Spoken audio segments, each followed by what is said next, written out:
Bon, nous allons reprendre. Je sais que c'est vendredi, journée de fin de semaine. Bon, nous allons quand même continuer le débat intellectuel. C'est pas le week-end qui nous arrêtera. Je voudrais, vous dire quelques mots. Là, nous allons faire la troisième partie donc sur les catastrophes climatiques, détérioration de la santé humaine. Je vais commencer par Monsieur Anglaret, qui est médecin-chercheur, directeur de l'équipe maladies infectieuses dans les pays à ressources limitées au centre INSERM 1219 à l'université de Bordeaux. Monsieur Anglaret mène une réflexion sur l'éthique au cœur des projets scientifiques et il a publié de nombreuses publications et ouvrages sur le sujet des maladies infectieuses. La parole est à vous, monsieur. Vous avez 15 minutes. Merci beaucoup, madame la sénatrice.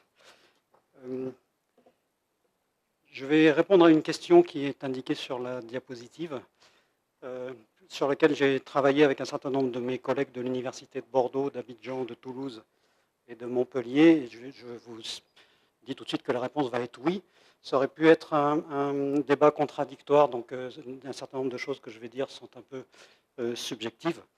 Et donc je vais dire de quel point de vue je parle, enfin nous parlons collectivement. Donc on parle à 3 points de vue. D'abord, nous sommes chercheurs dans le domaine des maladies infectieuses, pas du tout dans le domaine du réchauffement, même du réchauffement lié aux maladies infectieuses. Mais enfin, des maladies infectieuses en Afrique, à ce titre-là, on a une certaine vision on va dire, de la mondialisation de la recherche. On est responsable d'équipe, et à ce titre, un peu chef d'entreprise. Dans mon équipe, à Bordeaux, il y a 50 personnes, à Abidjan, 100 personnes. Une grande partie de ces gens-là sont des gens qui sont payés sur des budgets de recherche et dont l'emploi de demain dépend de la stratégie qu'on fait aujourd'hui, et ça compte dans la façon dont on parle du futur. Et enfin, on parle en termes de citoyens aussi, bien sûr. Je vais répondre à deux sous-questions dans cette présentation. Comment le milieu de la recherche en santé apprécie-t-il les menaces liées au réchauffement climatique et comment il apprécie l'urgence à modifier ses pratiques? Sur la première partie, vous allez voir, je vais redire un certain nombre de choses qui ont été dites dans la première table ronde, peut-être en faisant des commentaires un peu différents, mais je souscris à 100% sur tout ce qui a été dit, et peut-être avec un éclairage un peu différent, et aussi parce que la répétition permet de bien enfoncer le clou sur un certain nombre de choses. Donc nous sommes partis de ce rapport de l'OMS en 2009 dans lequel il y avait une figure qu'on a un peu remis en forme nous-mêmes mais qui ressemblait à ça et qui nous paraissait assez bien, un assez bon point de départ pour décrire ce qui nous attendait. La figure, elle nous dit, on part de grands choix de société sur qu'est-ce qu'on veut faire dans la société. Ensuite, on passe à l'énergie qui est utilisée pour le faire, et en particulier le mix énergétique. On a des aéropolluants qui sortent de là, dont une partie, en particulier les 4 du haut, sont des gaz à effet de serre. Donc on a donc le réchauffement climatique, la température, l'humidité, tout ce que vous connaissez, des connaissances sur l'eau, sur la fonte des glaciers, le niveau des mers, les grands fleuves qui s'assèchent, etc., les conséquences sur les écosystèmes, l'agriculture, la désertification, la déforestation, et les conséquences sur les humains eux-mêmes, essentiellement en termes de déplacés pour des causes diverses et avec tout ce que ça peut comporter de conflits. Et tout ça, en fait, ça mène à des groupes de maladies qu'on a déjà pas mal passé en revue tout à l'heure et qui viennent d'un certain nombre de ces déterminants. Donc, les maladies respiratoires, pas forcément par les polluants qui sont des gaz à effet de serre, mais par les polluants, et aussi avec les événements climatiques extrêmes. C'est un premier groupe. Un deuxième groupe, c'est les maladies liées à la chaleur. Un troisième, tout ce qui sera du domaine de la malnutrition. Un quatrième, c'est la violence, avec tous les événements climatiques extrêmes, mais aussi les déplacés, les conflits, donc les morts violentes. Cinquième, la santé mentale, on aurait pu presque tout entourer en rouge pour dire que ça risque de retentir quelque part sur le psychisme.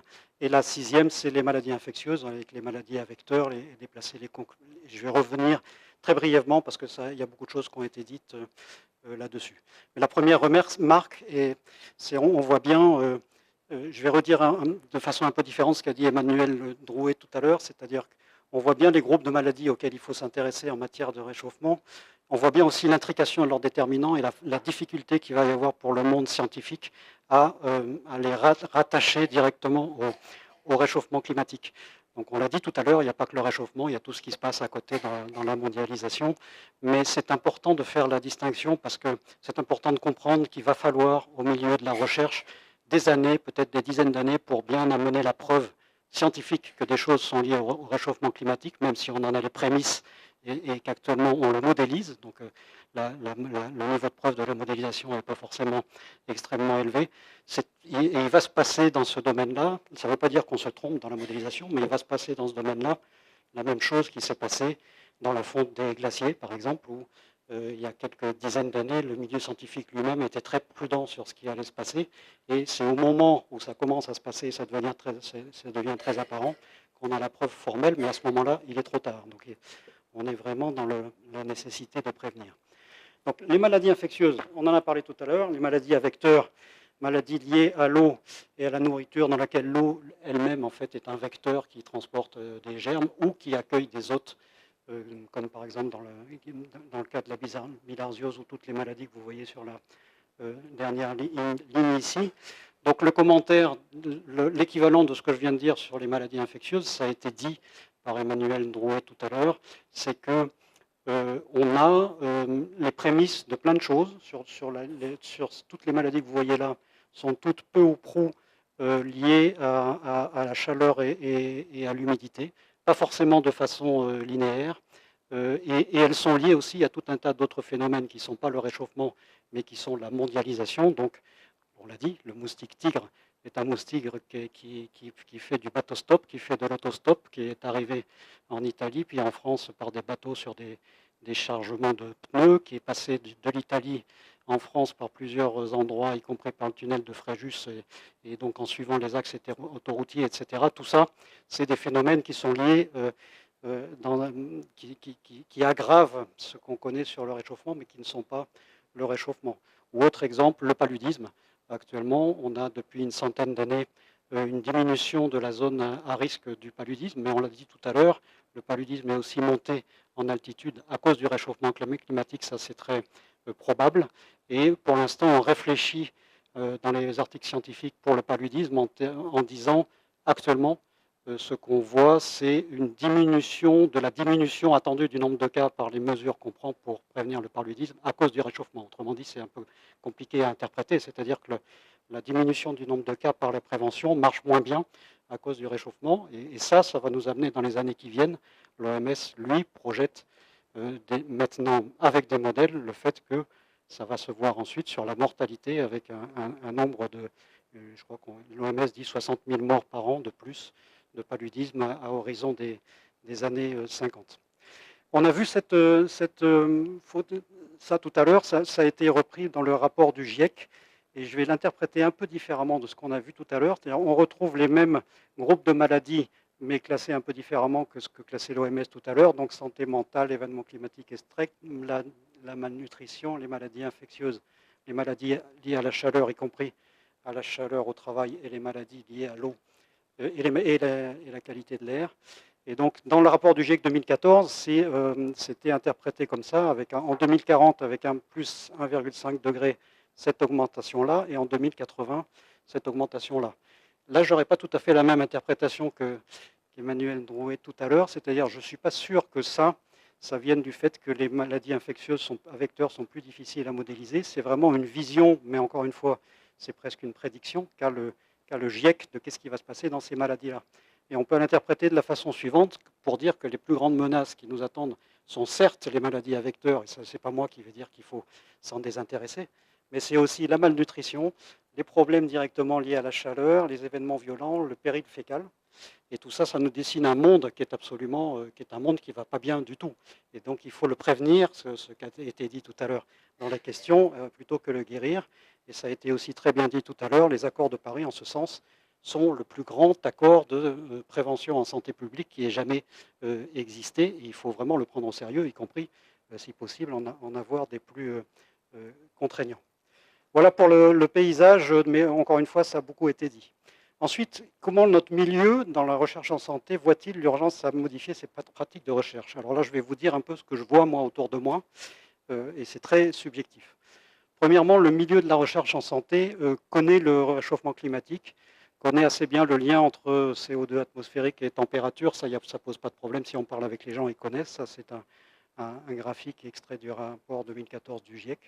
Par contre, il connaît peu les chiffres. C'est-à-dire, dans mon entourage, il n'y a pas une personne sur 100 qui sera capable de dire que la concentration en CO2 dans l'atmosphère a oscillé dans le million d'années précédent entre 180 et 280 ppm, et qu'on est passé brutalement en quelques dizaines d'années à 400, qui devrait être quelque chose, même quand on n'est pas climatologue, qui devrait nous faire bondir, surtout quand on sait, c'est encore le GIEC qui nous le dit, que les 400, il faut remonter à plusieurs millions d'années, voire plusieurs dizaines de millions d'années en arrière pour les retrouver. Le milieu de la recherche en santé ne connaît pas non plus du tout, et je parle encore de mon entourage, tout ce qui a trait au budget carbone. Donc le budget carbone, vous dans la salle, j'imagine, c'est bien connu. Ça, c'est aussi, ça a été montré tout à l'heure, la relation quasi linéaire entre la quantité cumulée de CO2 dans l'atmosphère et l'augmentation attendue de la température en 2100. Actuellement, le GIEC, ça c'est le rapport de début de semaine, nous dit qu'on a balancé dans l'atmosphère 2300 gigatonnes de CO2, et c'est ce qui nous a assuré un réchauffement de 1 degré, et que si on dépasse les 3000 gigatonnes, on dépassera le 1,5 degré, ce qui fait un budget restant. On peut s'autoriser à larguer encore 770 gigatonnes, pas plus, si on ne veut pas dépasser les 1,5 degré. C'est évidemment un chiffre médian, il y a plein d'autres estimations, mais il est intéressant parce qu'il donne un ordre de grandeur. Ça donne, si on le divise par 7,5 milliards d'habitants, ça donne 100 tonnes par personne. Et si on le divise dans les 30 ans qui viennent par une moyenne, ça donne 3 tonnes par personne et par an, étalé sur 33 ans. Évidemment qu'on ne va pas le faire. La moyenne, c'est une moyenne, mais ce ne sera pas. Donc, dans notre milieu, on ne connaît pas non plus le genre de chiffres qu'il y a là-dessus, c'est-à-dire quel est le bilan carbone des individus, moyen des individus par région du monde actuellement. Actuellement, la moyenne mondiale, c'est de 6 tonnes par an. En Amérique du Nord, c'est 20. En Europe, c'est 9. En Afrique, c'est 2,5. Donc, c'est à peu près ça qu'il faudrait atteindre comme moyenne pour les 30 ans qui viennent si on voulait respecter le 1,5 degré, ce qui nous en dit assez long. Et l'ampleur de l'effort à accomplir est aussi très bien chiffrée. Ça, c'est quelque chose qui est extrait d'un éditorial de la revue Nature de l'année dernière, qui nous disait que si on commençait à décroître en 2020, puisqu'on n'a pas encore commencé à décroître nos émissions de carbone annuelles, ça c'est sur l'axe de droite, vous avez les émissions mondiales par an qui ont dépassé les 40 gigatonnes. Si on commence à décroître en 2020, il faut, pour s'en débarrasser avant 2050, ce qui est l'objectif des accords de Paris, réduire de plus de 50% avant 2030.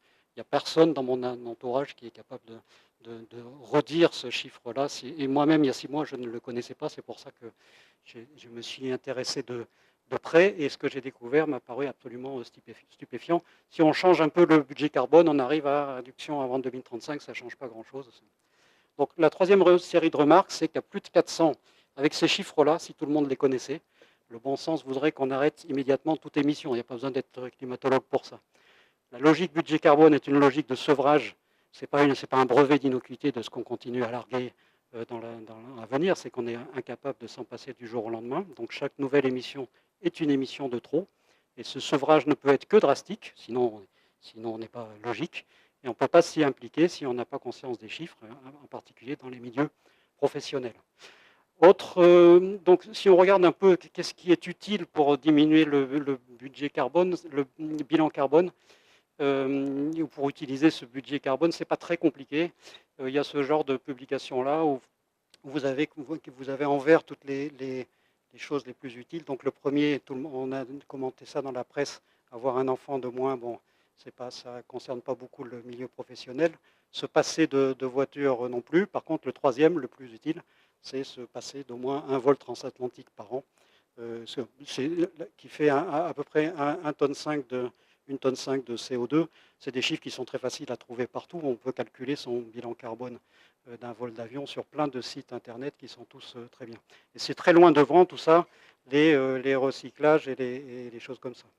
Donc quatrième série de remarques, et là je vais être un peu direct, mais il faut être logique. Si les mots et si les chiffres ont un sens, le fait de prendre l'avion pour des motifs non essentiels est maintenant non scientifique, parce que ça veut dire qu'on ne croit pas aux chiffres qu'on a sous les yeux, qui sont quand même assez bien étayés. C'est non médical, parce que ça veut dire qu'on ne croit pas aux accords de Paris et au fait que si on ne fait pas ça, on va se payer des maladies assez compliquées dans les dizaines d'années qui viennent. C'est inéthique, parce que ça veut dire qu'on balance dans l'atmosphère du CO2 qui nos enfants vont être obligés d'aller rechercher, parce que c'est vers ça qu'on se dirige évidemment.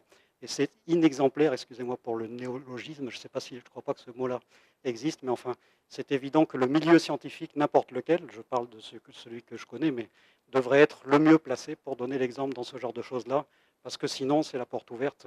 Si on fait comme si rien n'était, alors qu'on a des évidences comme ça sous les yeux, c'est la porte ouverte à la mauvaise compréhension par tout un tas de gens, en particulier qui sont eux-mêmes très séduits par les climato-sceptiques.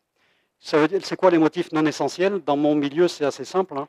Moi, je peux vous dire au doigt mouillé, je travaille par exemple sur le sida, il y a 4 grandes conférences mondiales par an sur le sida, avec 10 000 personnes pour la plus grande, ça fait 15 000 tonnes balancées dans l'atmosphère. On peut se passer très facilement de 3 conférences sur 4 annuelles sur le sida mondial, c'est absolument évident. Dans les réunions internationales, on peut aussi se passer tout un tas de réunions qui sont organisées par tout un tas de gens en permanence. On n'arrête pas de voyager pour aller rencontrer des gens dans tous les pays du monde, y compris des réunions qui sont organisées par l'OMS, alors que le secrétaire général de l'ONU nous dit qu'il y a le feu à la maison, donc il y a quelque chose qui ne va pas là-dedans. Il faut qu'on fasse quelque chose collectivement. En pratique, ça, c'est tous les points rouges que vous avez sur cette carte. C'est des pays avec lesquels mon équipe travaille en ce moment et fait des études, en l'occurrence des essais thérapeutiques, donc est obligé presque, avec la pratique actuelle de la recherche, de se déplacer. Donc vous imaginez un peu la difficulté de notre réflexion là-dessus, mais la réflexion, elle est simple. Moi, je peux vous dire que les mêmes études, si on change de paradigme, ce qu'il faut faire, on peut les faire. On peut réorganiser la vie internationale différemment. On peut faire des pôles régionaux. Il y a maintenant des grandes équipes de recherche dans toutes les régions, y compris, bien entendu, en Afrique. On peut faire des téléconférences, on peut faire des tas de choses. On en fait déjà beaucoup, mais on peut faire beaucoup plus. Et ça peut fonctionner autrement. Simplement, si moi, je fais ça dans mon équipe maintenant, et que personne d'autre le fait, dans 3 ou 4 ans, je mets la moitié de mon équipe au chômage parce que je n'aurais pas fait ce que fait la communauté internationale. Donc il faut que ce soit évidemment une décision collective, ça ne peut pas être autrement, et il y a urgence à la faire. J'en arrive à ma conclusion, elle est simple à partir de tout ça. L'effort de réduction, il est tel qu'il doit impliquer tout le monde, donc les politiques, bien entendu, surtout ce que vous faites au quotidien, les individus, bien entendu, mais les milieux professionnels aussi, c'est-à-dire on a trop tendance à dire c'est aux politiques d'aller changer le mix énergétique ou des choses comme ça, mais on est tous concernés par ce qu'on fait au quotidien.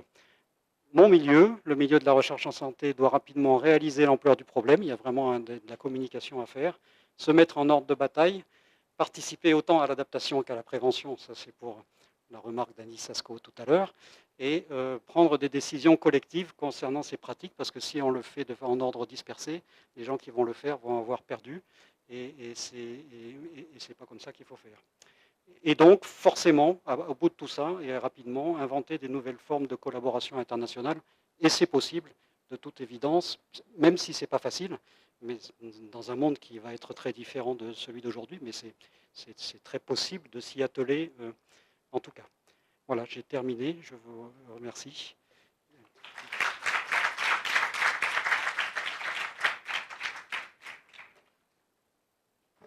Merci beaucoup, Monsieur Anglaret. Vous pouvez vous mettre à côté de moi si vous le souhaitez.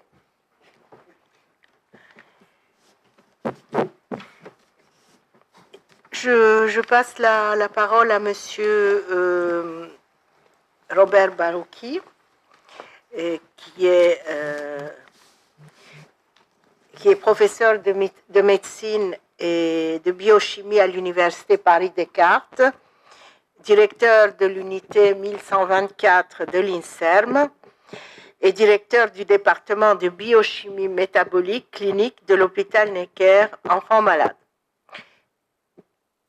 Vos principales recherches se focalisent sur l'étude des mécanismes de toxicité des polluants environnementaux comme la dioxine et les pesticides et leurs impacts sur la santé humaine.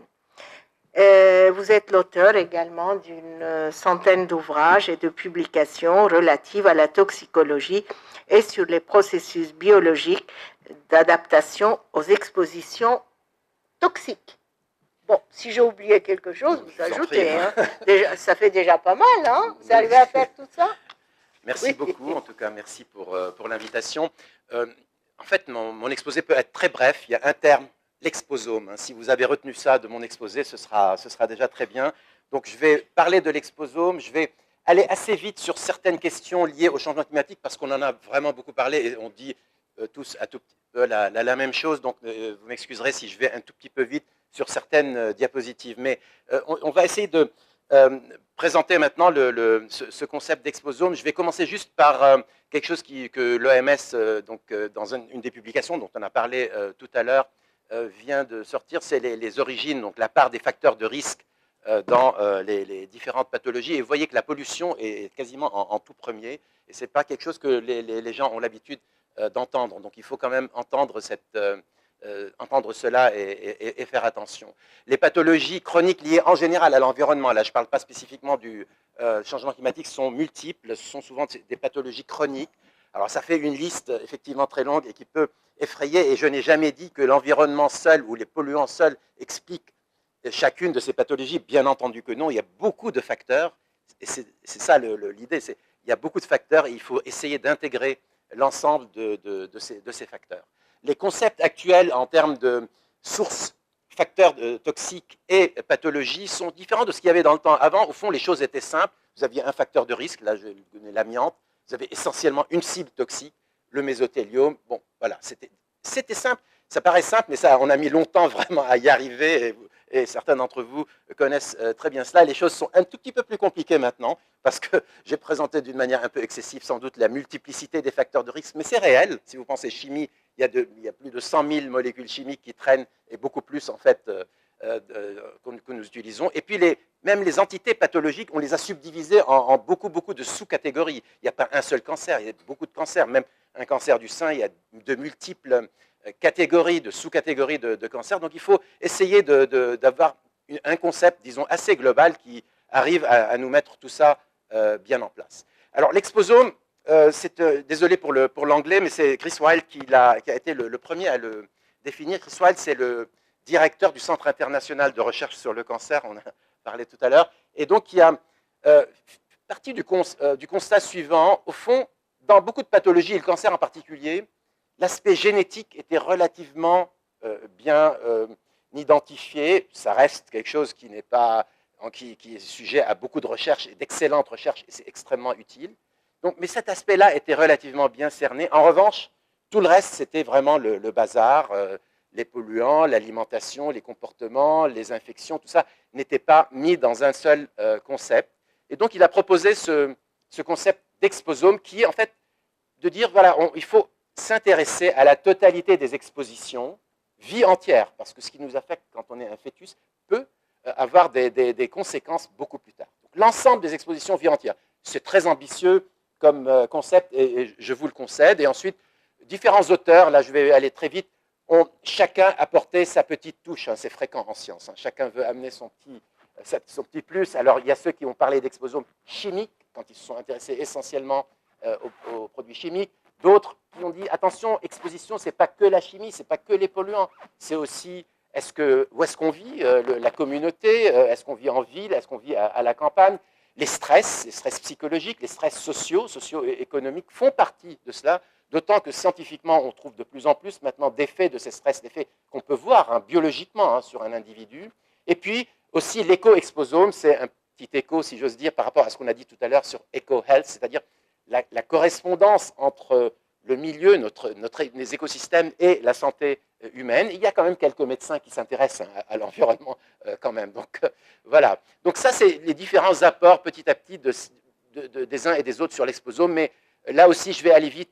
Ce qui est important, c'est comment arriver à intégrer ça et surtout vie entière. Alors, on met beaucoup d'importance à ce qui se passe pendant la période fétale, donc pendant la grossesse, c'est très important. C'est une période d'ultra-vulnérabilité à l'égard de certains toxiques, mais il y a des choses qui se passent même à l'étape préconceptionnelle, donc il n'y a pas que maman qui compte, ce qui affecte papa peut compter pour plus tard. Donc voilà, c'est un concept assez global. Certains disent, mais en pratique, qu'est-ce que ça veut dire? Et je trouve que, en fait, on est allé un peu plus loin maintenant dans notre connaissance. Il y a plusieurs programmes européens sur l'exposome. Il y a un intérêt renouvelé en France sur l'exposome.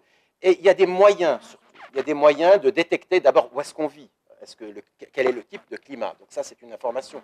Il y a des capteurs qui sont des capteurs individuels qui vous disent si vous avez beaucoup de particules, beaucoup d'ozone ou beaucoup de substances ou beaucoup de bruit ou beaucoup d'UV autour de vous. Et puis, il y a toute une série d'explorations chimiques et biochimiques qui nous permettent d'avancer. Il y a des choses qu'on peut faire à l'échelle, disons, individuelle, et puis il y a des choses très globales, un peu comme le changement climatique, qui a ce côté extrêmement global et qui va affecter tout le monde. Donc, c'est là que je rentre dans le changement climatique et j'essaie de voir si la notion d'exposome ou le concept d'exposome peut nous aider à mieux comprendre les choses.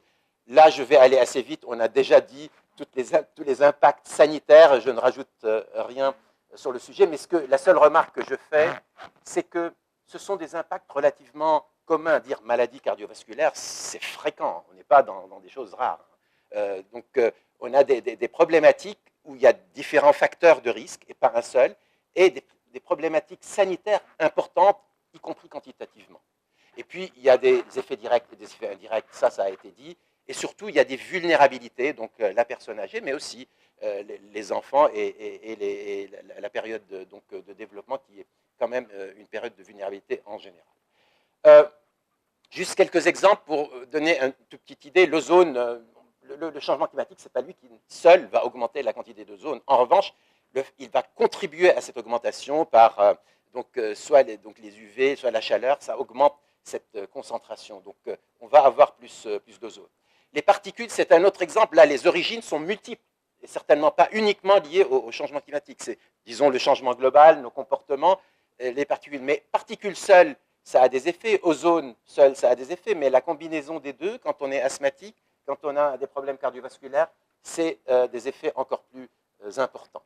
Les pollens, là, c'est intéressant. Non seulement il y a de plus en plus de plantes allergisantes, donc ça, c'est une part des choses, mais même à quantité de pollen égale, il y a un effet donc, sur du changement climatique et de la chaleur sur la fragmentation des pollens, ce qui fait qu'à quantité de pollen égale, vous avez des pollens qui sont plus allergisants.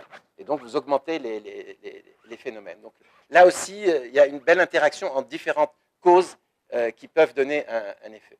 Et puis, les infections, donc ça, je n'y reviens pas, ça a été dit et redit, et ça, je pense que je n'ai pas besoin de vous convaincre. Je vais prendre quelques exemples pour essayer de vous montrer comment différents stress environnementaux, incluant ceux liés au changement climatique, peuvent se combiner et avoir un certain nombre d'effets. Je les ai cités tout à l'heure, l'ozone, les substances organiques volatiles, d'une part. Bon, l'ozone, on a parlé d'effets du changement climatique, mais les particules, là, les raisons sont effectivement multiples. Donc tout ça affecte la qualité de l'air, mais aussi s'il y a des pesticides dans le coin, s'il y a d'autres produits chimiques dans le coin, ou d'agents infectieux, il y a de multiples raisons d'avoir d'autres combinaisons, et la qualité de l'air, qui est la combinaison de tout ça, va avoir des effets sur des maladies respiratoires et cardiovasculaires. Et donc, c'est cette combinaison, c'est là la notion d'exposome, c'est regarder la combinaison de l'ensemble et pas uniquement un seul facteur individuellement. Identique pour les maladies infectieuses, bien sûr, donc il y a la chaleur, il y a les agents infectieux, mais il y a les contaminants aussi, même les contaminants chimiques qui peuvent altérer notre immunité, notre capacité de résistance à des maladies infectieuses. C'est un domaine extrêmement étudié actuellement et vraiment intéressant. Et donc la combinaison entre des phénomènes qui augmentent le risque infectieux et d'autres qui diminuent notre capacité à nous défendre peut avoir des effets encore plus sérieux. Et enfin, les allergies. J'ai évoqué les pollens, Mais l'habitat est important, les moisissures dans l'habitat, c'est fondamental et c'est très étudié, et l'humidité est une cause, et d'ailleurs la situation aussi socio-économique est une cause importante là-dedans, de différents types de contaminants aussi sont allergisants, et donc l'ensemble va entraîner une augmentation du phénomène allergique. Et donc, à partir de là, je pense que l'idée de l'exposome, c'est essayons d'avoir une vision un peu plus intégrée, un peu plus globale, et qui ne soit pas à chaque fois sectorisée par différentes spécialités, je dois dire, pour avoir une meilleure évaluation des effets globaux. Et donc, pour quelques conclusions, donc les effets du changement climatique sont multiples, elles concernent des pathologies fréquentes, donc, et on peut s'attendre, comme je l'ai montré, je pense, à des interactions entre le changement climatique et beaucoup d'autres stress environnementaux. D'ailleurs, on peut aussi dire, d'ailleurs ça a été dit tout à l'heure, que souvent le changement climatique affecte des personnes qui subissent d'autres types de stress, qu'ils soient de la pollution atmosphérique par ailleurs ou des situations socio-économiques compliquées. Et puis, avoir une vision intégrée dans le cadre de ce concept d'exposome et nous donne plus de chances donc d'avoir une action qui entraîne des bénéfices durables. Autre conclusion, et je pense aussi ici, ce qu'on a entendu, tout le monde est à peu près convaincu qu'il est difficile de séparer la santé humaine, santé animale des problématiques de l'environnement, qu'il faut avoir cette vision dite One Health, Eco-Health, ce qu'on veut. Donc, il faut poursuivre les observations. Enfin, il y a tout un aspect de recherche, de surveillance qu'il est important de considérer. Avoir une notion un peu différente de ce qu'on appelle les points noirs en fonction de ce que je vous ai dit. Un point noir, ce n'est pas uniquement un endroit où se concentre un facteur, une usine qui entraîne, mais ça peut être des points noirs parce qu'il y a plusieurs facteurs qui se concentrent et qui peuvent entraîner des effets. Donc, il faut essayer le maximum d'agir sur le maximum de facteurs possibles, même si on ne peut pas, l'idéal évidemment c'est d'agir vite et de manière radicale, mais même si on progresse progressivement donc, sur ces différents facteurs de stress, ça peut avoir de bonnes conséquences. Et puis, les messages de santé publique doivent toujours être cohérents et tenir compte de cette globalité des choses. Donc avec ça, je vous remercie pour votre écoute. J'en ai fini.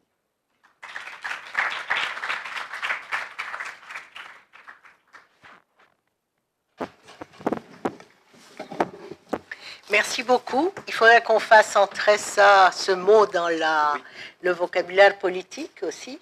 Alors, j'ajoute qu'on a... Je vais mettre ça parce que on a beaucoup entendu parler de génome. Oui. Et on a eu des programmes. Je pense qu'il est temps qu'on entende parler d'un grand programme d'exposome. Et oui. Je pense que si vous pouvez nous aider là-dedans, ce sera fantastique. Enfin, collectivement, il faudrait que ce mot soit davantage vulgarisé. Non? Okay. Je pense. Les gens ne connaissent pas ce mot. Si on mettait ça dans un tract, tout le monde nous demanderait qu'est-ce que c'est. Voilà. Merci beaucoup.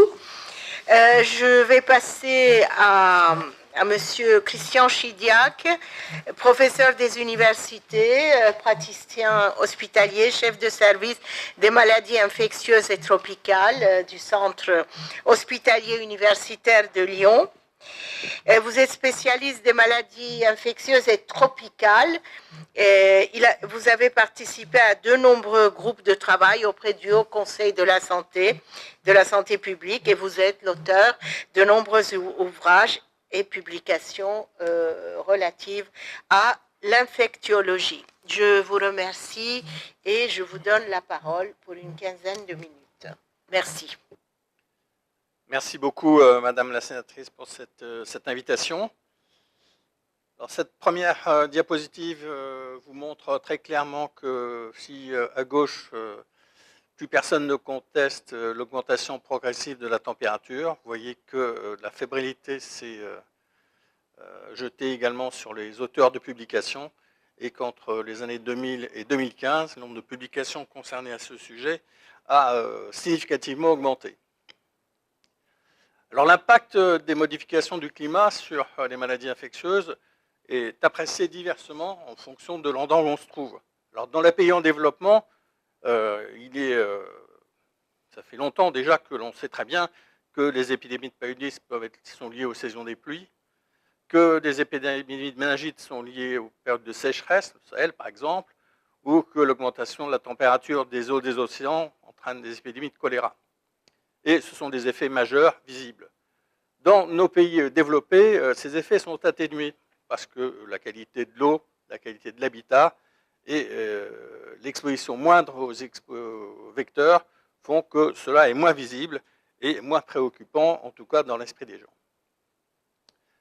Si l'on regarde les mécanismes d'influence climatique sur les maladies infectieuses de façon très schématique, eh bien, les changements du climat de base vont entraîner des modifications au niveau du cycle des vecteurs, du cycle des pathogènes, également au cycle des réservoirs animaux de ces vecteurs, et ça va entraîner une expansion de la distribution géographique des maladies. Ces changements climatiques peuvent s'accompagner, vous le savez très bien, d'événements extrêmes, et ceux-ci vont favoriser les maladies à transmission hydrique, surtout dans un contexte d'hygiène défaillante. Et enfin, l'interaction entre les changements de climat de base, ces événements extrêmes, ont également des effets indirects qui peuvent influer avec des déplacements de population massifs, la malnutrition des populations et des atteintes des infrastructures de soins qui, elles-mêmes, sont générateurs d'infections. Alors, ce travail des Canadiens a le mérite d'avoir essayé de classifier un petit peu ce qui se passait entre climat, maladies infectieuses, fardeau. Ils ont distingué des maladies zoonotiques à transmission vectorielle, les maladies transmissibles par l'eau et par l'alimentation, des maladies à transmission aérienne et les maladies fongiques invasives. Bon, vous avez la liste des pathogènes, vous aurez des diapositives. En gros, les maladies zoonotiques à transmission vectorielle sont celles dont on a beaucoup parlé déjà, Lyme, West Nile, dengue, paludisme, chikungunya. Les maladies transmises par l'eau et l'alimentation, ce sont toutes bactériennes. Les maladies à transmission aérienne concernent principalement des virus, mais également le pneumocoque. Et puis, les maladies fongiques, bien sûr, se limitent aux champignons, comme vous voyez. Alors, on va les prendre une par une. Les maladies zoonotiques à transmission vectorielle, sur la partie de gauche, vous avez l'effet connu du climat sur ces maladies, qui a été publié, je ne vais pas tout détailler. Ce qui est important, c'est de voir l'impact potentiel du changement climatique sur la partie de droite, avec une majoration de la transmission de ces maladies zoonotiques en lien avec l'augmentation de la température, de la variabilité des précipitations et de la modification de la dynamique des populations réservoirs. Et surtout, la possible implantation de nouvelles maladies infectieuses importées dans des régions qui étaient jusque-là indemnes. Pour les maladies transmises par l'eau et l'alimentation, eh bien, ça risque, toujours dans la partie de droite de la diapositive, d'entraîner une majoration de l'intensité et de la fréquence de ces maladies transmises par l'eau et l'alimentation. Et ces risques ont été jugés particulièrement élevés dans les pays du Nord. Pour les maladies à transmission aérienne, c'est plus compliqué, parce qu'avec un réchauffement des périodes hivernales, on s'attendrait à avoir une réduction possible du nombre de maladies respiratoires. Malheureusement, ceci est contrebalancé par des modifications de la qualité de l'air, des mouvements de masse des populations, qui fait que finalement, il y a risque d'avoir une augmentation des maladies infectieuses liées à ces modifications climatiques. Enfin, concernant les maladies fongiques invasives, il est bien connu qu'on va à la cueillette des champignons quand il a fait doux et puis qu'il a plu. Donc les étés chauds et secs, en association à des précipitations abondantes en hiver, sont des conditions optimales pour la sporulation des champignons, la persistance des spores, avec des variations géographiques. Et par ailleurs, vous savez, on le verra après, que lorsque vous avez des phénomènes extrêmes, comme des tornades ou des cyclones, eh bien, ça soulève pas mal de poussière et vous avez un risque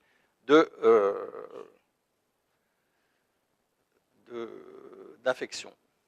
Alors là, la diapositive est muette, ce qui va permettre peut-être de gagner du temps. Ceci dit, cette diapositive a le mérite d'avoir mettre en évidence un certain nombre de phénomènes climatiques sur l'impact. Et il était question d'El Niño, El Niña, des périodes de sécheresse, des périodes de fortes précipitations qui peuvent avoir un effet soit sur la maladie à transmission vectorielle, soit sur les maladies à transmission hydrique. Alors, deux exemples de pathologies qui vont être liées à ces modifications climatiques. Sur la partie de gauche, une relation évidente entre une augmentation des précipitations abondantes inhabituelles, ça c'est au Canada, en mai 2000, suivi par des épidémies d'infections à Escherichia coli vérotoxinogènes, entérotoxinogènes. Et puis à droite, une modélisation sur l'implantation et la progression des tiques Ixodes scapularis au Canada, avec les lignes qui représentent les différentes années. Et vous voyez que de 71 à 2080, eh bien, vous avez une migration vers le nord du Canada de ces tiques, dont vous savez qu'elles transmettent un certain nombre de pathologies. Alors, cette plaque vous montre l'évolution temporelle de cas signalés de maladies à transmission par vecteur, soit des vecteurs qui ont été introduits dans des pays où ils n'existaient pas, ce sont des vecteurs en rouge, par exemple le West Nile virus en Amérique du Nord, ou la dengue, oui, c'est ça, en Australie, puisqu'il n'y en avait pas. Et puis, d'autres pathologies, il y a des vecteurs qui étaient déjà présents, mais vous voyez que sur tous les graphes, qu'il s'agisse de la borréliose de Lyme, de l'encéphalie-hépatique, de la peste, de la fièvre Crimée-Congo et de la dengue, eh bien, où c'était déjà implanté, les graphiques vous montrent tous une augmentation en fonction du nombre des années. Un exemple intéressant, l'encéphalie hépatique en Suède et le changement climatique. Ça, c'est une étude qui a été faite grâce à un screening systématique des sérums de tous les cas des patients hospitalisés pour encéphalite. Et ils ont rapporté ceci aux modifications climatiques, à la température. Je ne rentre pas dans les détails. Et ce qui a été démontré, c'est qu'il y avait une incidence de la maladie qui était significativement liée à la combinaison de 2 hivers doux successifs, à des températures qui favorisaient le développement printanier et l'activité prolongée des tiques. Et sur la graphe de droite, vous voyez très bien, en fonction des années, en particulier à partir des années 80, correspondant à des hivers doux consécutifs, une augmentation de l'incidence de la maladie en question.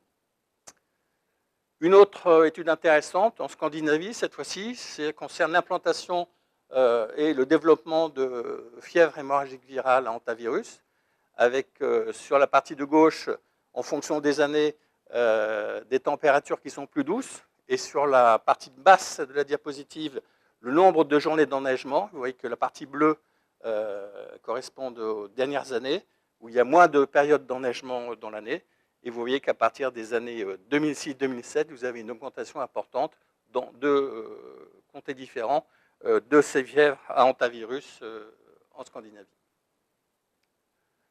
Là encore, 2 graphiques assez significatifs. Sur la partie droite, l'augmentation de la température maximale de la surface de l'eau mer Baltique, et à gauche, l'augmentation d'infections liées à la bactérie Vibrio. Et puis ici, une simulation, l'implantation du virus West Nile en Europe, en 2025 et 2050. L'endroit où je suis, je ne vois pas très bien les différences de couleurs, mais si je me rappelle bien, vous voyez qu'une grosse partie de la France, qui pour l'instant n'est pas directement impactée par le West Nile, le sera dans les années 2025 et 2050, avec également une extension importante au niveau du reste de l'Europe et même de l'ex-URSS. Alors ça, on va passer, ça va gagner du temps. J'espère qu'elles ne sont pas toutes comme ça. Alors ça, c'est une diapositive assez récente concernant justement l'implantation de ce virus West Nile. C'est l'épidémie en octobre 2018.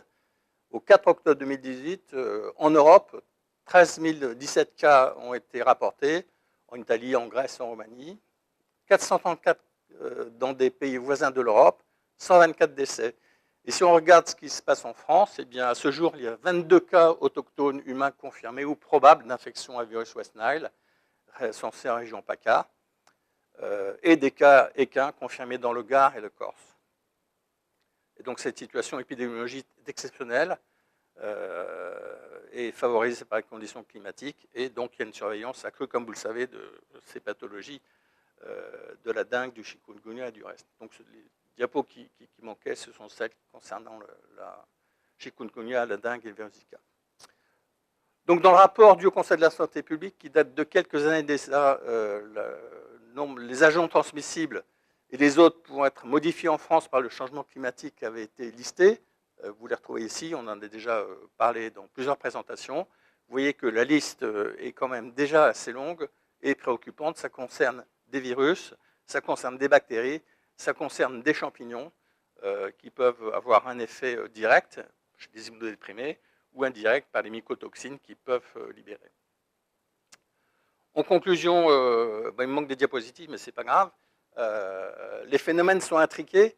Je pensais me limiter à la métropole initialement, mais en finalement, ce qui se passe en Afrique, ce qui se passe sur le reste de la planète, influe directement ce qui se passe en Europe au niveau de la métropole. Les mécanismes sont divers.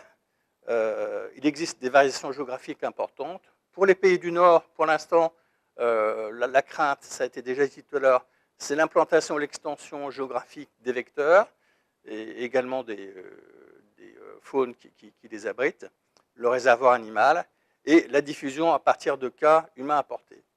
Alors les deux diapos qui manquaient, ce sont les diapos de Santé publique France de l'INVS, puisqu'il existe une surveillance de ces pathologies. Et pour 2016, de mémoire, il y avait 450 cas d'infection à virus Zika qui étaient importés, une quarantaine ou une cinquantaine de virus de dengue et de chikungunya, aucune transmission autochtone. Et pour le dernier tableau qui est en ligne et qui date de, je crois, d'octobre 2018, il n'y avait quasiment pas eu d'infection à virus Zika importée, quelques cas de dengue, de chikungunya, et toujours aucune transmission autochtone, alors qu'on sait que le virus albopictus, le moustique albopictus est implanté en France, ça a été montré tout à l'heure, qu'il fait partie, à l'origine d'un plan important de lutte et de surveillance, et que vous savez que bon, dès qu'il existe un cas, une suspicion d'une de ces pathologies qui a été diagnostiquée, compte tenu qu'il existe une phase virémique, en tout cas au tout début, il est extrêmement important à partir du moment où quelqu'un est virémique, de le mettre en isolement de façon à ce que le vecteur qui est présent ne fasse pas un repas sanguin et n'aille pas transmettre la pathologie et être à l'origine de cas autochtones. Donc, le problème des maladies infectieuses, du réchauffement climatique est quelque chose de préoccupant. Pour l'instant, dans nos contrées, on peut estimer qu'on est encore au stade où il est possible d'agir et de prévenir, mais quand on regarde ce qui se passe dans d'autres contrées, on a parlé de la dengue tout à l'heure, c'est la pathologie infectieuse virale la plus répandue au monde, eh bien, c'est déjà très difficile d'agir, d'autant que les perspectives vaccinales, pour l'instant, n'ont pas donné les résultats qu'on pouvait espérer. Merci.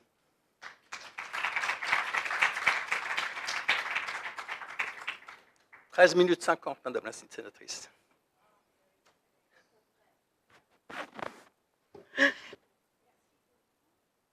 Je vais continuer. Merci pour tout ce que vous nous avez appris, là, avec toutes ces maladies infectieuses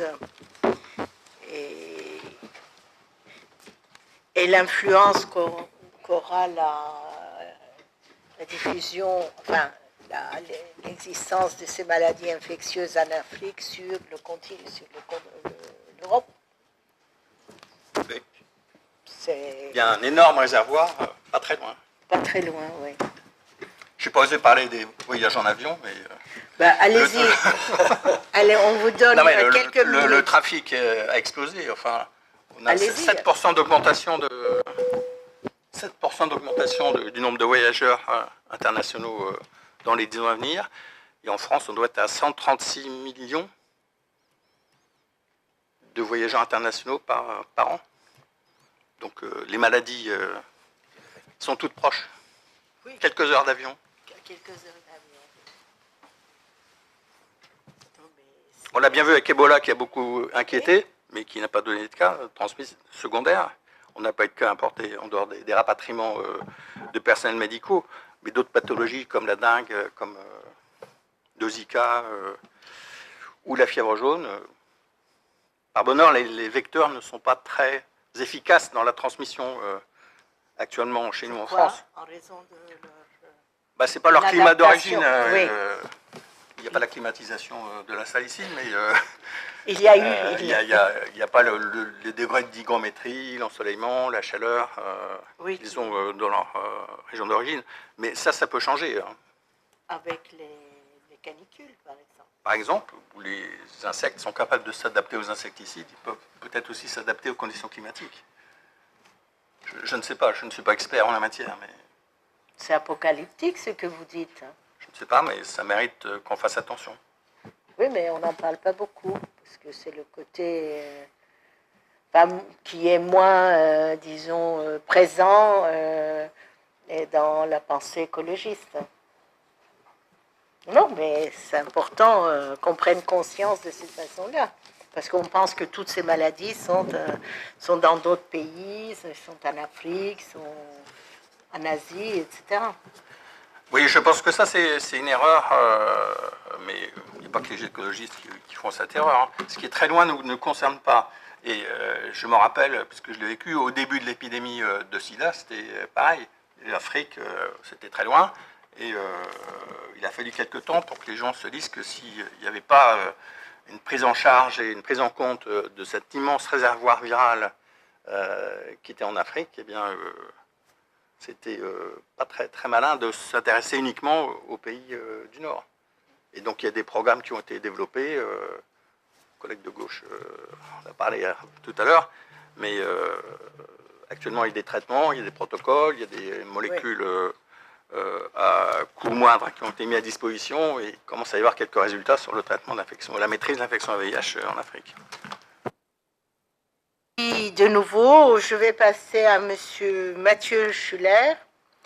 Vous avez été nommé directeur de l'évaluation des risques de l'ANSES le 1er février 2018. Félicitations.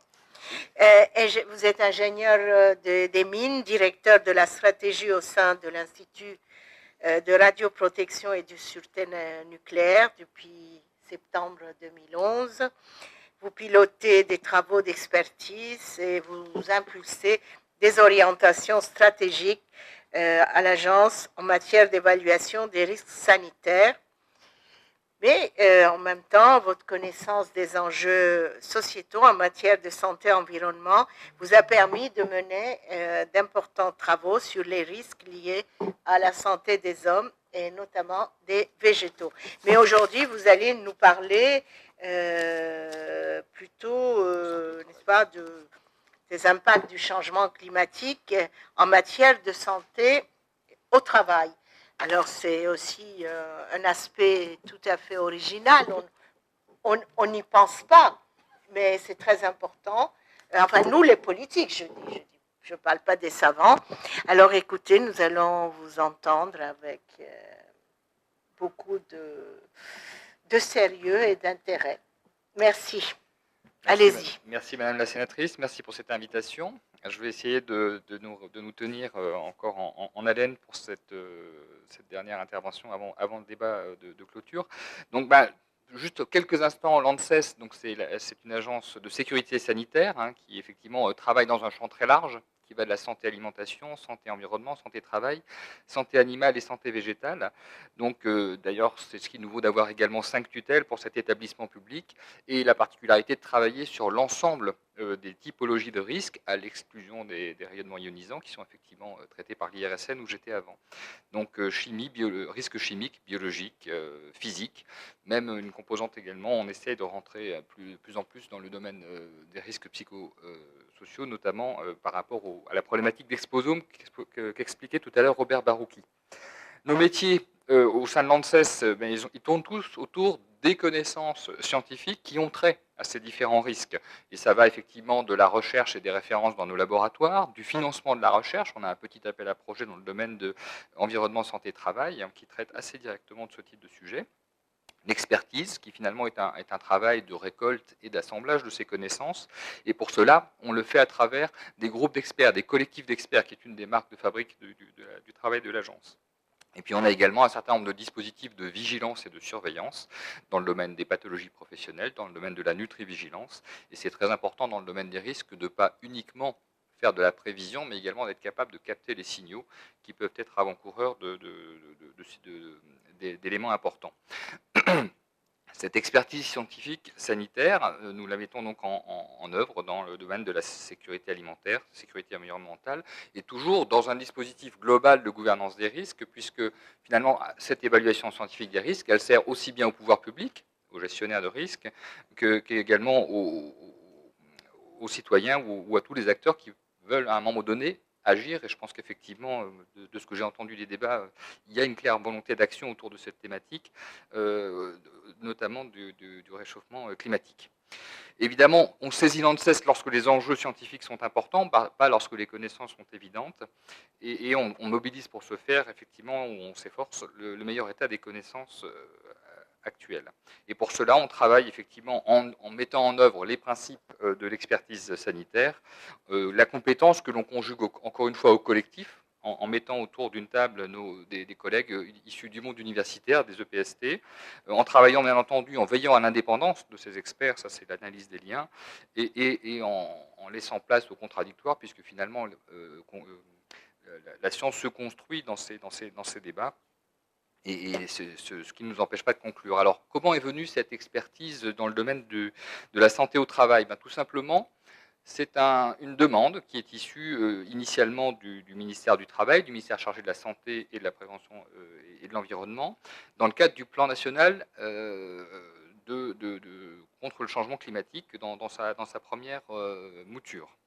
Effectivement, il nous a questionné sur, finalement, comme dans l'ANSES, il y a notamment l'AFSET, l'agence de sécurité en environnement de travail, de regarder spécifiquement cet aspect de la santé au travail. Pourquoi? Parce que finalement, je ne sais pas si vous avez été un jour confronté ou familier avec la manière dont on évalue la santé au travail, mais c'est quelque chose d'assez minutieux, assez systématique. Il y a ce qu'on appelle un document unique dans une entreprise ou une organisation, quelle qu'elle soit, qui examine les matrices emploi-exposition, qui regarde poste par poste quels sont les facteurs de risque, quels sont les éventuels dispositifs de protection, qu'ils soient individuels ou collectifs, et qui du coup a regardé ça de manière très systémique. Évidemment, la question qui nous est posée, c'est en quoi il faut faire évoluer ce mécanisme lorsque l'on se pose la question à l'aune du changement climatique. Donc il faut effectivement revisiter les problématiques de risque chroniques, les expositions chimiques, les problématiques des produits, de leurs déchets, des émissions, mais aussi les risques accidentels, puisqu'encore une fois, en matière de santé au travail, on peut aussi bien avoir les effets long terme que les effets accidentels. Ensuite, il peut y avoir également les combinaisons de différents facteurs de risque, biologiques et chimiques, et donc de regarder l'ensemble de ces paramètres. On a également, dans cette expertise qui a été rendue publique, comme le sont tous les avis de l'agence dans le premier trimestre de cette année 2018, regardé plus spécifiquement la question des situations d'exposition professionnelle, également dans les DROMCOM, dans la mesure où effectivement on peut penser que les situations sont relativement différentes. Après avoir réuni notre collectif d'experts et examiné la littérature, on s'est calé finalement sur 2 horizons de temps. Une à relativement court terme, 5 ans, un autre à plus long terme, 2050. C'est vrai que quand on a vu un certain nombre de présentations cet après-midi, on se rend compte que les projections, finalement, elles existent à plein d'horizons. On a fait des choix pour essayer de réduire un petit peu le périmètre d'études. Ce que l'on a aussi été amené à faire, c'est qu'initialement, on s'était dit on va passer par finalement tout un tas de situations, je disais matrice emploi-exposition, mais la combinatoire, vous l'imaginez bien, est immense. Et donc finalement, on a essayé de travailler pour regrouper finalement différentes circonstances d'exposition professionnelle en vue de les documenter. Alors je ne les passerai pas en revue, ce serait bien trop long, et je vais partager avec vous quelques conclusions de ce travail. Alors, la première des conclusions, c'est que finalement, et je crois que ce n'est pas très loin de ce qu'on a entendu cet après-midi, c'est qu'il y a énormément de encore une fois, notre matière de travail, notre matière d'entrée, c'est la littérature scientifique. Et elle est très abondante sur toute la discussion sur les effets du climat, qu'est-ce qui les caractérise, comment ça évolue, comment peut-il y avoir, quels éléments de preuve sont réunis, même si aujourd'hui ça ne fait plus de doute pour grand monde. Et là, la littérature est très abondante. C'était le graphique du professeur Chidiac à l'instant. Par contre, dans le domaine des effets sanitaires, en dehors des aspects viraux ou vectoriels, finalement, la littérature n'est pas si nourrie que ça lorsque l'on regarde finalement l'identification de l'évolution des principaux paramètres, encore une fois, de santé au travail sur la santé humaine. C'est paradoxal, mais c'est un petit peu gênant finalement, parce que du coup, on arrive assez rapidement, on voit peut-être des conclusions en matière de gestion, mais la littérature scientifique dans ce domaine-là n'est pas si importante, et mes collègues universitaires ne le prennent pas comme une critique, mais au contraire comme un encouragement, bien entendu. On pense évidemment aux phénomènes de température, mais aussi aux conséquences en cascade. Et c'est vrai que les facteurs sont multiples et complexes. On peut avoir une évolution des surfaces émergées, on peut avoir une évolution des métiers. Les paramètres finalement à prendre en compte pour poser les termes d'études scientifiques sont très nombreux. Alors, conclusion là aussi macroscopique, la majorité des risques et des circonstances professionnelles que nous avons étudiées sont augmentées. Vous allez dire, fallait-il une agence d'expertise sanitaire pour le dire? Peut-être pas. Mais ce que nous avons néanmoins déployé, c'est de le faire, je dirais, dans l'ensemble des circonstances professionnelles étudiées et de regarder un petit peu quels étaient les résultats auxquels on s'attendrait un peu moins ou qui surprennent un peu plus. Donc, dans notre avis, qui fait un peu plus de 200 pages, on a effectivement un ensemble de tableaux où chaque famille de risques professionnels a été regardée, mis en regard d'indicateurs climatiques, de mécanismes qui pouvaient porter des impacts sanitaires, aggraver le risque et quelles circonstances. Qu'est-ce qu'on a vu finalement, si j'essaie de faire une synthèse de cela? On a vu finalement que 3 familles de modifications climatiques sont à l'origine de cette augmentation de risque en champ professionnel. La première, la plus évidente, me direz-vous, la hausse des températures. Aussi bien température moyenne que maximale, puisque je rappelle que dans le champ de travail, on regarde aussi bien le risque chronique, là on sent bien, c'est plutôt la température moyenne, que les problématiques de risque accidentel. Un autre effet, c'est dans le champ de la température, ça a été dit également à plusieurs reprises, c'est qu'on pense évidemment à l'inconfort que ça peut générer, mais il y a aussi toute la problématique des troubles neuropsychologiques que ça peut apporter.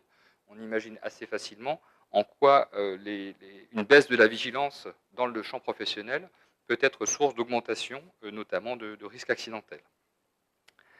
Sur les autres évolutions de l'environnement physique, qu'ils soient physiques, biologiques ou chimiques, effectivement, là aussi, une analyse relativement systématique.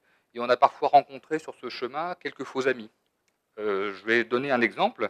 Dans le domaine de l'évolution climatique, un certain nombre pour ce qui concerne les positions de travail en extérieur, en fait, un certain nombre de documents qu'on a trouvés font état plutôt d'une baisse des UV. Ça, c'est lié à la couverture nuageuse. Et je parle là en moyenne, je ne parle pas de manière spot l'été. Puisqu'encore une fois, l'exposition au travail s'intéresse à quelqu'un qui travaille toute l'année. Donc, baisse des UV, on pourrait se dire, tiens, c'est plutôt facteur de baisse des risques de cancer de la peau. Mais à compter de ça, compte tenu de l'évolution climatique, c'est plutôt, il faut prendre en compte également les changements vestimentaires, et donc finalement un risque qui est plutôt en augmentation. Autre souci qu'on peut rencontrer dans le domaine de la santé au travail, c'est souvent le mécanisme, je le disais tout à l'heure, analyse de l'exposition et définition du port d'équipements de protection individuel.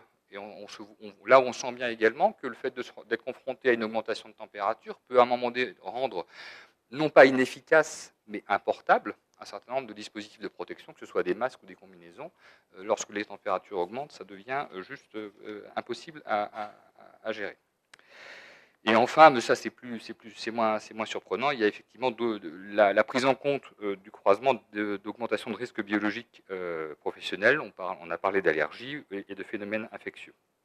Donc, 3 familles, je disais, hausse des températures, évolution environnementale et également la modification de la fréquence dans l'intensité de certains aléas climatiques.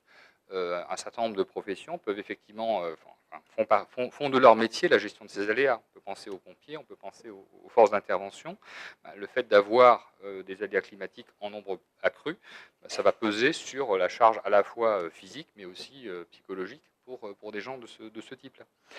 Et donc, même si effectivement on n'a pas forcément de tendance partout nette sur certains de ces aléas, on identifie bien que cela peut être source d'évolution, là encore, qui appelle la vigilance. Alors, par rapport à cette problématique, à ces problématiques globales, en termes de recommandations, l'agence a également, au-delà du travail, encore une fois, de l'identification de différentes circonstances professionnelles, formulé un certain nombre de recommandations, elles aussi de portée globale. Typiquement, les observatoires, comme nous en avons un dans le domaine des pathologies professionnelles, ont l'habitude de regarder les choses en regardant dans le rétroviseur, en se tournant vers le passé. Et effectivement, ce que nous avons appelé de nos voeux, c'est que les différents observatoires de pathologie professionnelle se regroupent, se rassemblent et essayent d'avoir un examen dans leur base de données de ce qui est effectivement de ce qui peut être des signes avant-coureurs du changement climatique. On a également formulé une recommandation de même nature dans le domaine de la recherche, que je ne détaillerai pas, mais surtout ce à quoi nous avons appelé, c'est que finalement, les instances chargées sur le terrain de l'analyse des risques professionnels, donc aussi bien les syndicats professionnels que les employeurs et leurs spécialistes dans ce domaine, finalement impulsent dès aujourd'hui, lorsqu'ils travaillent sur ces fameux documents uniques et situations d'exposition, intègrent finalement non pas les risques tels qu'ils les ont vus et toujours vus dans le passé, mais également avec ces mécanismes d'anticipation. Juste pour terminer cette intervention, au-delà du domaine du risque professionnel, ce n'était pas la première fois que l'agence avait été confrontée, avait été saisie sur des sujets en lien avec l'évolution du climat. Notre première saisine dans ce domaine-là était émanée de la Direction générale de l'alimentation en nous demandant en 2005 d'évaluer l'évolution du risque d'apparition et de développement de maladies dans le domaine animal. Au-delà de ces saisines, je dirais, qui sont motivées au premier chef par l'évolution du climat, on a également pris l'habitude, dans un certain nombre d'évaluations de risques, de finalement se dire, aujourd'hui nous évaluons les risques à l'aune de la littérature par rapport à ce qui s'est passé hier, mais regardons aussi, intégrons aussi un paragraphe prospectif et d'anticipation. Ce que l'on a fait par exemple dans une analyse sur les feux de végétation en 2012, sur les pollens dans l'air ambiant, aussi bien en métropole, ça c'était en 2014, que dans les territoires d'outre-mer en 2017, ou encore sur les facteurs de risque dans le domaine des professionnels pour les égoutiers. Donc c'est finalement, cette saisine a été pour nous l'occasion d'examiner en détail finalement quelles étaient les données disponibles dans la littérature. Encore une fois, beaucoup de données dans le domaine climatique, un peu moins sur le champ de la santé, ou en tout cas de l'évaluation sanitaire des conséquences de ces évolutions. Et ce à quoi nous nous attachons, c'est effectivement, dans les saisines futures, d'à chaque fois nous poser la question, en termes d'évaluation de risque, d'inclure une composante prospective pour y réfléchir. Je terminerai par un dernier point. On a beaucoup parlé de vecteurs dans cette assemblée, et je signalerai à cette occasion que l'agence a été missionnée depuis le début de cette année par la Direction générale de la santé et de l'alimentation pour prendre en main une mission d'évaluation de risque dans le domaine de la lutte des vecteurs. Alors, on continue à travailler avec les gens du CNEV à Montpellier qui en étaient chargés jusqu'à présent, mais pour une raison simple, c'est qu'eux, ils regardaient essentiellement les aspects santé humaine, et qu'on nous a demandé, et les compétences de l'agence le permettent, d'intégrer à la fois les aspects santé humaine, santé animale et santé végétale, puisque effectivement, ça je crois que ça a été brillamment présenté tout à l'heure, la problématique de la lutte antivectorielle passe par l'ensemble de ces composantes. Merci de votre attention.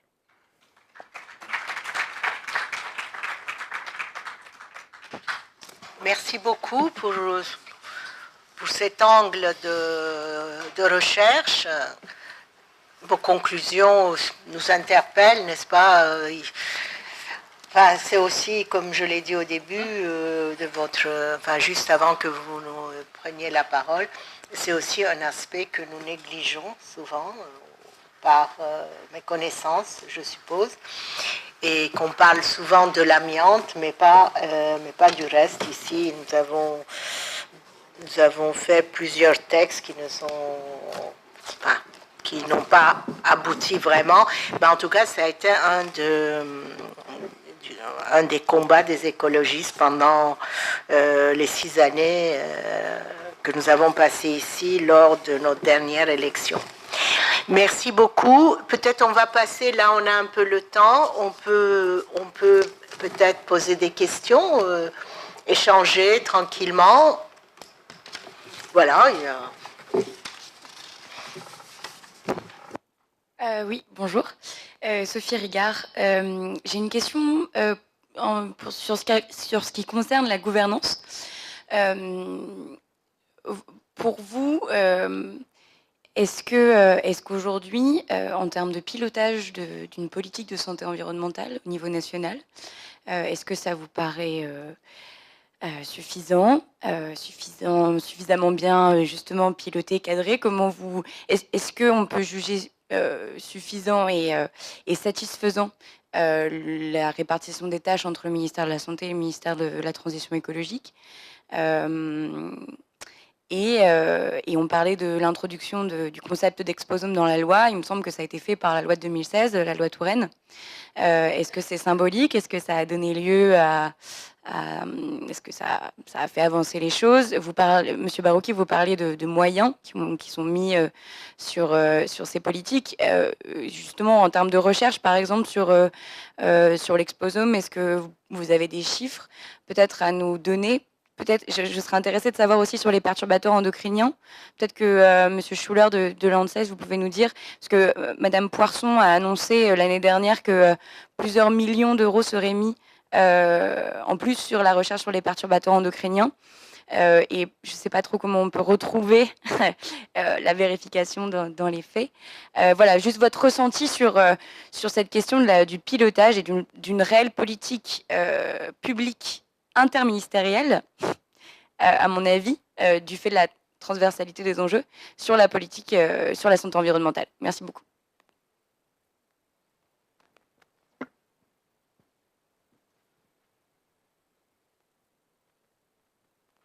Merci.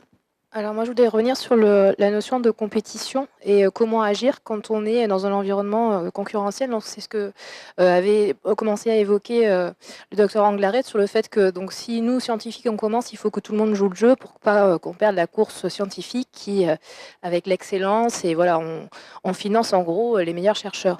Alors moi, je me pose la question. Donc je travaille pas au niveau de l'Europe, je travaille plutôt dans les pays en voie de développement. Mais est-ce qu'au niveau de l'Europe, comment est-ce qu'on peut arriver à un mécanisme commun qui fait qu'on va mettre en place les taxes, les réglementations qui vont nous permettre de vraiment réduire ces émissions de CO2 sans perdre en compétitivité, sans que, parce que l'Allemagne veut défendre son industrie automobile, on plombe les seules chances qu'on a de se sauver. Donc j'ai un peu... Voilà, sur ces aspects-là, est-ce qu'il faut qu'on... je pense à Roosevelt pendant la Deuxième Guerre mondiale qui a dit on est en situation de guerre et du jour au lendemain, on a dit aux producteurs automobiles, à partir de maintenant, vous fabriquez des chars. On ne vend plus une seule voiture aux États-Unis. Donc est-ce qu'on n'est pas en guerre contre le changement climatique et il faut en arriver à des mesures drastiques mais qui soient prises au niveau supranational. Donc j'ai peu d'espoir que ce soit pris au niveau international, mais est-ce qu'au niveau européen, on aurait une chance d'y arriver ?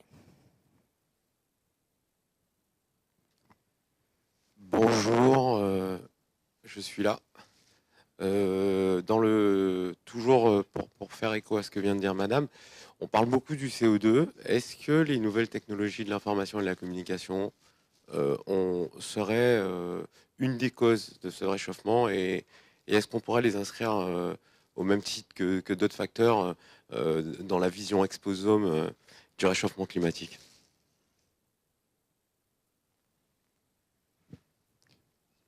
Bonjour, Christophe Mandreau. Donc, je suis né à 328,30 ppm de CO2. Je fais juste un petit commentaire par rapport à l'avant-dernière question. Faut-il lutter contre les changements climatiques ou plutôt chercher à lutter contre les causes du changement climatique, parce qu'aujourd'hui, on n'emploie pas les bons termes par rapport à ça. Le changement climatique, c'est une problématique qui est globalisée, il n'y a pas de coupable, c'est le climat qui est coupable, alors qu'en fait, on a un certain nombre de causes qu'on a très bien évoquées cet après-midi. Donc il y a un grand jeu en matière de sémantique et de communication. Il faut vraiment corriger le tir. Parce qu'on ne peut pas communiquer, on peut communiquer avec des gens qui sont avertis, comme aujourd'hui dans la conférence, on va se comprendre, on va même comprendre des éléments scientifiques qui nous ont été présentés, qui étaient assez complexes, tout à fait compréhensibles. Par contre, quand on va aller discuter avec nos concitoyens, on a un vrai problème de communication, donc ça c'est un premier point. Et je suis interpellé, et je voudrais vous interpeller aussi sur un enjeu qui est lié à ce déni, en fait, face à cet effondrement écologique, cet effondrement sanitaire qui vient. Est-ce que justement, et là l'ANSES a publié quelques éléments, mais justement pour moi c'est pas assez clair et j'aimerais bien qu'on creuse la question. Est-ce que en fait l'augmentation du CO2 dans notre maison commune, au-delà des 400 ppm, 450, on prend une mauvaise trajectoire, et est-ce que aussi l'augmentation du CO2 dans dans nos maisons à nous et nos habitats et nos bâtiments n'altère pas nos capacités cognitives et donc et n'est pas un frein justement à la recherche de solutions et de, comme on évoquait tout à l'heure, de passer à l'acte collectivement pour freiner toutes les émissions de gaz à effet de serre, substituer par des choses qui sont régénératrices et pas destructrices.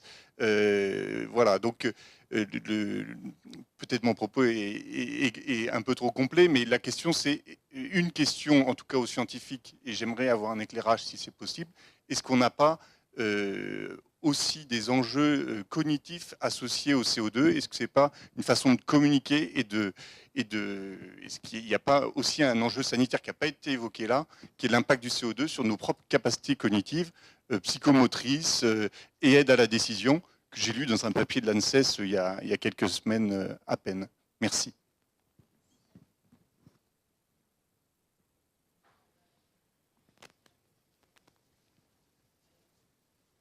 Peut-être juste répondre. Donc effectivement, non mais la notion d'exposome effectivement est dans la loi santé publique ou même dans l'introduction, ce qui fait la jalousie de beaucoup de nos collègues européens et internationaux parce qu'on arrive ici à mettre ce type de terme déjà dans...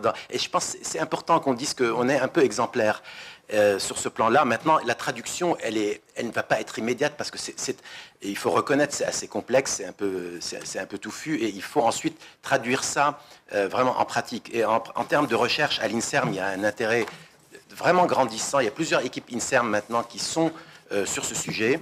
Et l'optique n'est pas uniquement nationale, il faut aller vers l'Europe. Actuellement, il y a eu 3 grands projets sur exposome en Europe où l'INSERM est représenté. Il y a un appel d'offres qui arrive en avril 2019. On essaie, nous, la semaine prochaine, je réunis un certain nombre de candidats potentiels à cet appel d'offres pour créer une espèce de cluster au niveau européen. Et je pense qu'on a là une chance d'abord d'être très très présent dans ces appels et de travailler à l'échelle, cette fois, européenne. Par ailleurs, on a une responsabilité particulière parce qu'on vient d'avoir un projet européen qui est un projet d'action de coordination. C'est-à-dire, c'est pas pour faire du travail, c'est pour aider la Commission à prévoir les programmes de recherche à l'échelle européenne sur environnement, climat et santé. Et c'est l'INSERM qui coordonne, qui a gagné donc cet appel avec d'autres centres européens, mais c'est nous les coordonnateurs. Donc on a une responsabilité là et on fera appel effectivement à beaucoup d'interactions là-dessus.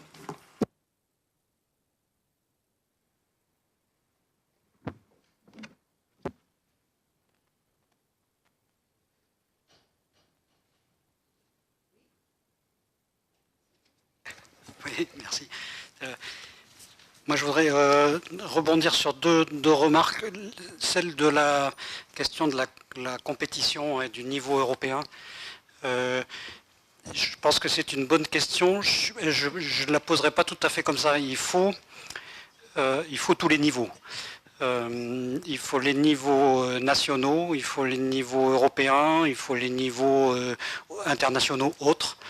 Donc il faut agir à tous les niveaux. Le niveau national n'est pas du tout innocent, je pense, dans la façon de se mettre ensemble une communauté scientifique d'un pays pour affirmer un certain nombre de choses sur ce sujet. Ça peut entraîner d'autres... donc je dis, si en France on avait, je parle de la recherche en santé, au niveau des organismes qui font de la recherche en santé, qui se connaissent bien, une position commune qui émergeait sur la pratique de la recherche et sur la pratique des réunions internationales, etc., ça aurait forcément de l'impact. Je ne dis pas que ça emporterait le morceau, mais ça serait vu. Et puis après, il y a le niveau européen, c'est sûr, il y a le niveau OMS, sur lequel je réinsiste. J'ai personnellement rien contre l'OMS, au contraire, on travaille très bien avec eux sur de plus en plus de sujets.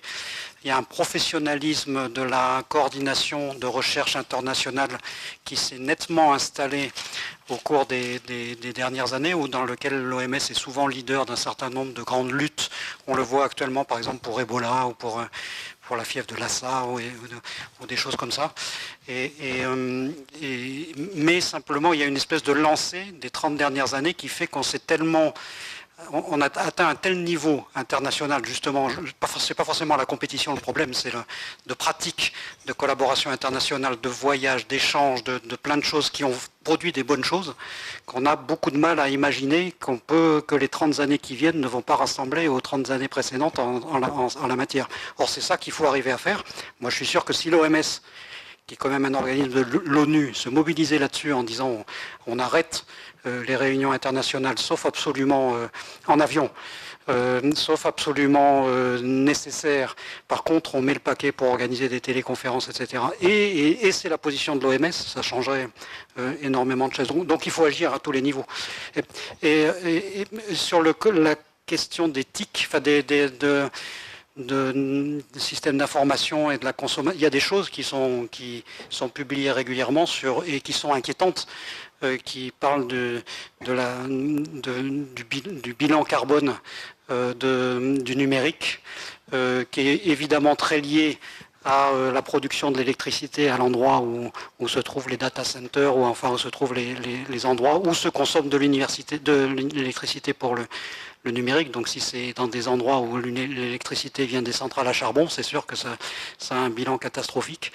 Et on voit bien, les projections sont assez inquiétantes, effectivement. Là, pour l'instant, on dit l'ensemble du numérique représente 3% du bilan carbone mondial, ce qui fait à peu près 1 gigatonne, je dis un peu par an, je dis ça de mémoire, et on projette des augmentations faramineuses dans les années qui viennent, qui ressemblent un peu à ce qu'on projette aussi pour l'aviation d'ailleurs. Donc c'est sûr que dans certains milieux professionnels, j'ai beaucoup de milieux professionnels, là encore je parle de celui que je connais, celui de la recherche en santé, c'est aussi un dossier qu'il faut ouvrir, comment on se positionne vis-à-vis de ça et comment on agit pour le prendre en considération en termes de bilan carbone.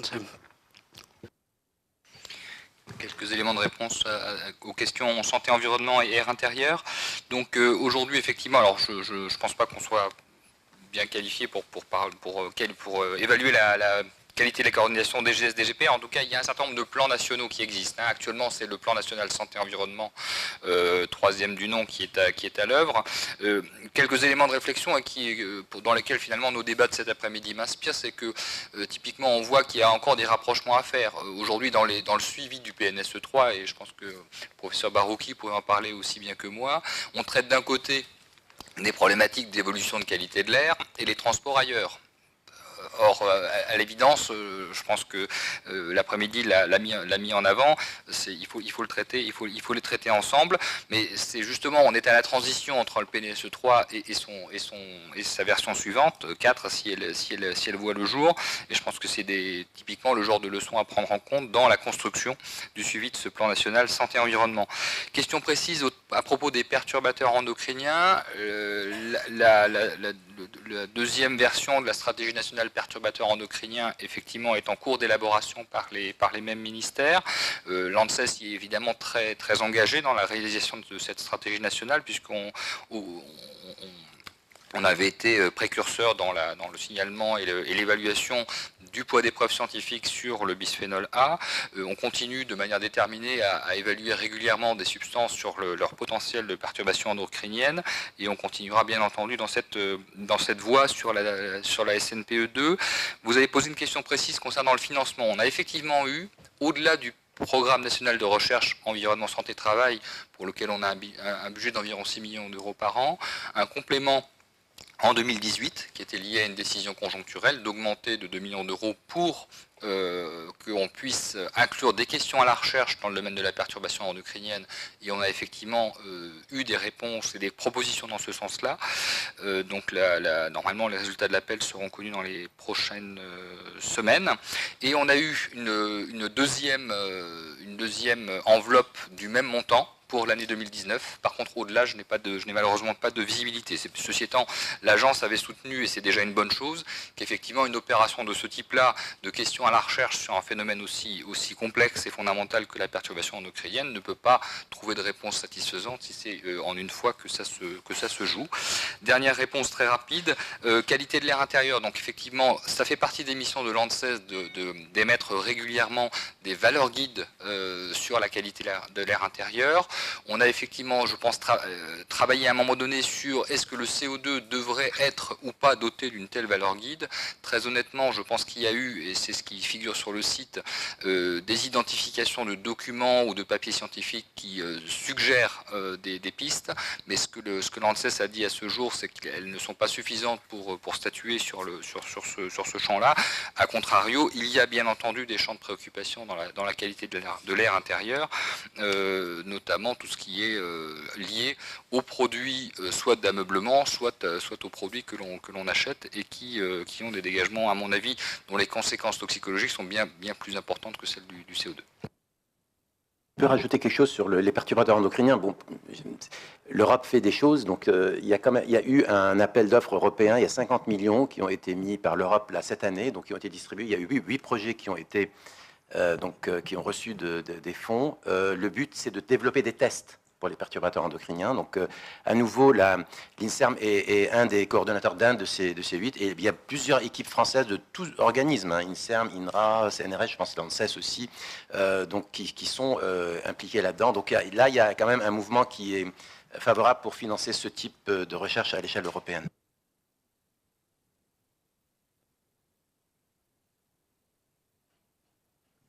Je ne voulais pas ajouter quelque chose, je voulais faire une remarque un peu provocante peut-être,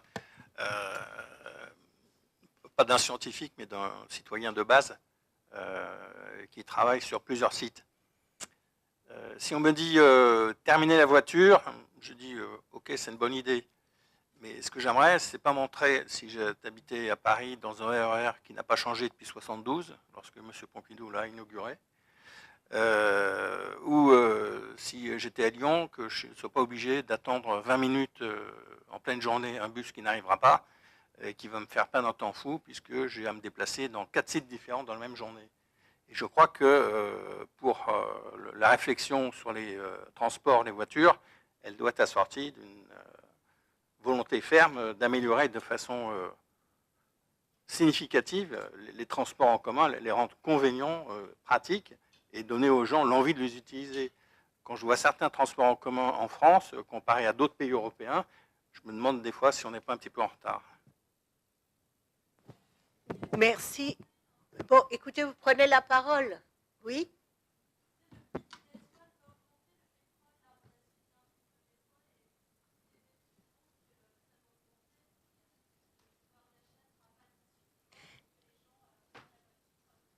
Oui, mais monsieur a eu cette remarque que je partage également en tant que politique. Si on fait uniquement, disons, on tient un discours punitif, on n'y arrivera pas. Il y a des vrais problèmes qu'il faut régler. Les transports, c'est un des premiers problèmes. C'est pas, par exemple, en créant des embouteillages monstrueux qu'on y arrivera. C'est la même chose avec des transports qui marchent pas bien, les gens qui viennent de la banlieue qui arrivent en retard à leur travail, parce qu'il y a tout le temps sur le RER des problèmes, et qu'il n'y a pas assez d'escalators dans les métros pour les personnes âgées, les personnes qui sont handicapées. On peut multiplier le nombre de problèmes qu'il y a. C'est facile de dire plus de voitures. Ok, on est tous d'accord là, CO2, voitures, énergie fossile, on est tous d'accord. Mais le seul problème, c'est que si on ne développe pas autour ce qu'il faut pour qu'on puisse arrêter la voiture, ben, il y aura toujours des voitures. Je suis désolée. Donc, il y a quand même une conscience politique qui manque aujourd'hui, même s'il y a des discours sans arrêt climat, etc. On entend ce mot, réchauffement, la COP 21, la COP 24, etc. Il n'y a pas d'investissement politique, donc financier aussi, pour trouver des solutions. Parce que là, on est dans la dénonciation tout le temps. Et ce n'est pas comme ça qu'on arrivera. Voilà. Excusez-moi d'être intervenu, mais bon, c'était la minute politique. Bon. Je m'excuse, je voudrais revenir sur les NTIC. En fait, ma question, j'ai bien compris votre réponse, et effectivement, les data centers, le data mining, les crypto-monnaies consomment énormément d'énergie et ça a une empreinte carbone. Ma question était plus précise. Est-ce que les antennes, on va dire les gros mots, est-ce que les antennes GSM qui fonctionnent à la même fréquence que mon micro-ondes n'ont pas un rapport avec le réchauffement climatique? C'était ça ma question. Si. Oui, et on arrête les questions. Merci beaucoup. Donc Stéphanie Chambiano, moi je coordonne un think tank qui s'appelle Santé mondiale 2030 et qui travaille notamment sur les questions de lien entre climat et santé. Et j'ai été marquée en fait de voir le peu de liens qui existent entre les deux communautés, climat et santé, et notamment de trouver des chercheurs en santé qui s'intéressent aux questions de climat. Donc pour le coup, je partage totalement l'analyse de Xavier Anglaré sur ces questions. Alors comment expliquer finalement qu'on ait aussi peu de chercheurs en santé qui s'intéressent aux questions climatiques? J'imagine bien que c'est à cause de la complexité finalement de ces questions, vous l'avez bien montré cet après-midi, et de la nécessité d'avoir du coup des données assez particulières, des méthodes de travail qui certainement sont exigeantes et contraignantes. Mais est-ce que vous avez en fait des pistes pour essayer d'expliquer la faible implication des chercheurs en santé sur les questions climat? Je pense que c'est une constatation, là. Ouais, j'en ai parlé au début à l'ouverture. Peut-être qu'ils ont des réponses, mais quand vous ouvrez un site canadien, vous en avez des dizaines de noms qui appartiennent et qui apparaissent. Je vous le dis parce que j'ai fait une recherche pour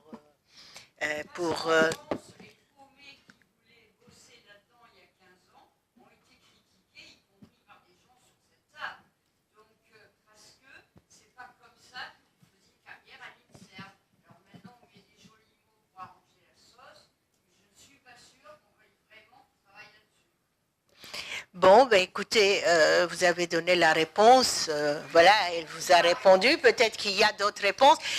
C'est une réponse, parce qu'il y en a d'autres aussi. Peut-être qu'il y a aussi un problème de sensibilisation des chercheurs dans ce domaine, mais il y a probablement ce que vous avez dit, tout ce qui est rare n'autorise pas en général la promotion dans les institutions.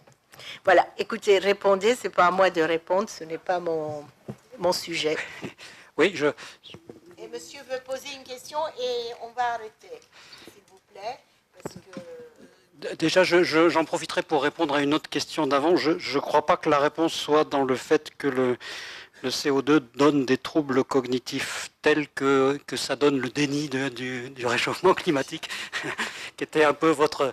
Je ne crois pas qu'on puisse aller jusque-là, même s'il y a eu des publications récentes qui parlent de la toxicité, effectivement, du CO2 neurologique. Je ne sais pas s'il y a une bonne réponse à cette question, celle qu'Annie a donnée en est une. Moi, je pourrais faire un témoignage personnel, parce que il y a 6 mois, je ne m'intéressais pas à ça. Je me suis intéressé par hasard en écoutant à la radio Noël dernier où j'étais au fin fond de l'Auvergne. Aujourd'hui, il fait -5 degrés au Puy-en-Velay et 15 degrés au pôle Nord. Et j'ai trouvé ça tellement stupéfiant que je suis allé voir et j'ai découvert des choses stupéfiantes. Et très, très probablement, dans le milieu scientifique, c'est que chacun a son domaine et évidemment n'empiète pas sur le domaine des autres et surtout ne va pas se penser capable d'être un jour spécialiste d'un autre domaine, ce qui est vrai en plus. Donc c'est très cloisonné et on fait confiance. On est chacun le nez dans le guidon en plus avec des journées de 50 heures par jour. Donc on n'a pas le temps de réfléchir à ces choses-là. Il faut une espèce d'électrochoc. Et cet électrochoc doit encore avoir lieu dans pas mal de communautés scientifiques qui ne sont pas directement intéressées au climat, c'est sûr. Je ne suis pas sûr que ce soit qu'en France. Au Canada, peut-être qu'ils sont... il y en a beaucoup plus. Peut-être. Parce que peut-être, probablement, il y a eu une plus grande sensibilisation sur ces questions-là. Nous, on est en contact avec plein de chercheurs de plein de pays. Et de l'argent, bien sûr, du financement. Il y a peut-être plus d'appels d'offres de financement, parce que la recherche, ça marche avec les appels d'offres. Oui. Mais, souvent. Oui, bien sûr. Et je pense que c'est pas faux de dire qu'à une certaine époque, l'approche en recherche a été peut-être un peu plus, disons, réductionniste, où on creusait un phénomène parce qu'on a tout d'un coup eu beaucoup de moyens dans un domaine, par exemple comme la biologie moléculaire, etc., qui nous a permis d'aller très loin dans des mécanismes. C'est pas faux de dire ça.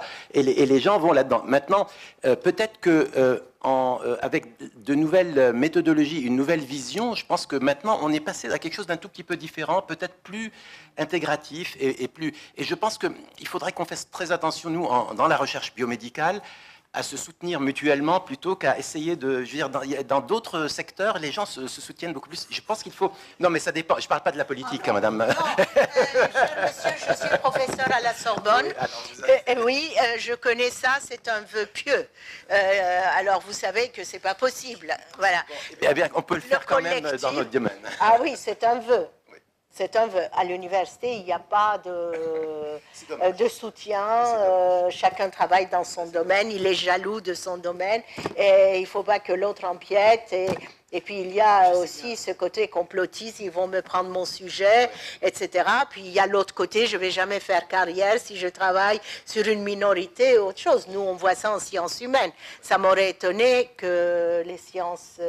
dites dures, j'aime pas ce mot, soit exemptes de ce genre de comportement. Mais on peut souhaiter qu'elles le deviennent. Ah voilà. Oui, là nous allons prier tous et toutes pour que ça arrive. Bon, est-ce qu'il y a d'autres... Monsieur, vous vouliez poser une question? Il y avait deux questions. Voilà, et ce monsieur est vraiment il a très envie de connaître votre réponse. Est-ce que vous pourriez lui répondre sur les... Sur la partie... moi, côté ANSES, on travaille, nous, non pas sur l'impact des champs électromagnétiques en matière de climat, donc je n'ai pas forcément la réponse directe à votre question, puisqu'on travaille, nous, sur l'impact en termes de santé humaine. Donc, a priori, j'ai pas l'impression, quand on regarde la littérature sur les facteurs qui pèsent en matière de changement climatique, qu'on y ait identifié les ondes électromagnétiques comme une source importante d'élévation de température. Et la question que ça peut poser, c'est de regarder un ordre de grandeur. C'est vrai que la propagation dans l'air d'ondes électromagnétiques finalement dissipe très peu d'énergie, et quand vous regardez sur un corps humain, on compte ça en quelques watts par kilogramme. Moi, j'ai pas l'impression, mais encore une fois, c'est pas une réponse de l'agence parce qu'on n'a pas d'avis dans ce domaine-là, que ce soit un facteur important. Mais il y a probablement dans toute la littérature sur les sources du réchauffement des éléments de réponse à votre questionnement.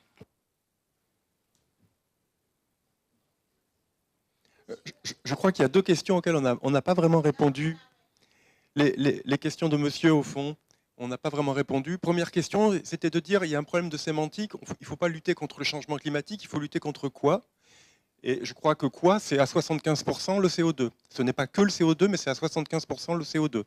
Et le dernier rapport, ce n'est pas un rapport, mais disons la note pour les décideurs que le groupe du GIEC a fourni, eh bien sur cette trajectoire, il ne faut plus utiliser d'énergie fossile d'ici à 2035 ou 2000. Voilà. Après, il y a d'autres éléments complémentaires. Il y a le méthane, il y a le N2O, mais c'est secondaire. La priorité, il faut lutter contre les énergies fossiles. Voilà. C'est comme ça qu'il faudrait nommer les choses. Et puis il y avait une deuxième question sur est-ce que le CO2 ne perturbe pas l'entendement? À mon sens, non, c'est pas un gaz toxique, hein, c'est un gaz neutre, donc on peut respirer des concentrations, mais il y a des médecins dans la salle peut-être qui confirmeront. Hein. Je ne crois pas que les concentrations en CO2 en tant que telles posent un quelconque problème pour la vie humaine. Madame, vous pouvez parfois prendre la parole, par exemple? Oui. Non, mais attendez, on va vous passer le micro. C'est pas... Non, c'est simplement pour dire que ce qui pollue l'entendement des personnes, c'est une information manipulée au niveau des médias. Et la difficulté, c'est pratiquement impossible de faire passer, je parle de la grande presse, hein, le monde diplomatique, Libération, n'importe, le Canard enchaîné, de faire passer des articles sur ce sujet, sur ces sujets controversés. Donc, évidemment, comment voulez-vous que les gens comprennent s'ils n'entendent qu'un son de cloche? Quand même, ça change un peu. Aujourd'hui, il y avait plusieurs journalistes dans la salle, des grands quotidiens. Écoutez, les choses changent, oui, mais il faut faire des efforts pour que ça change. Et, par exemple, le rapport du GIEC a sensibilisé les journalistes. On a eu dans toute la presse un article, au moins Figaro, Le Monde, Libération, etc. Bon, peut-être que c'est une sorte de cri d'alarme et on a pu,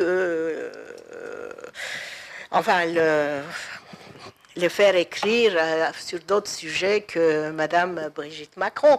Mais c'est vrai qu'ils étaient vraiment intéressés parce que les articles étaient documentés. C'était pas bon. Bon, écoutez, on n'est pas là pour critiquer la presse non plus parce qu'on va finir complotiste. Et c'est très mauvais. Bon, ben écoutez, on arrête les questions. Monsieur, oui. Non, moi, Madame la sénatrice, excusez-moi, simplement, vous nous avez promis les vidéos, c'est super.